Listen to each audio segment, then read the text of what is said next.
Some refractionists use the red-green or duochrome test to refine the final sphere.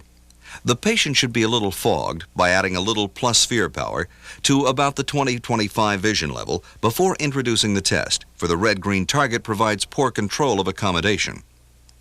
With the patient slightly fogged, the red side should appear in better focus than the green side, for the red rays focus farther back toward the retina than the green rays. The patient is instructed. Now look at these letters. Are they blacker and sharper on the red side or on the green side? The red side. Good. He changes the sphere a quarter diopter in the minus direction. And now, are they equal yet? No, the red side's still better. Equal yet? Now they're equal. Good. The correct endpoint is when the two sides are equally clear, which places yellow rays, midway between the red and the green, in focus on the retina.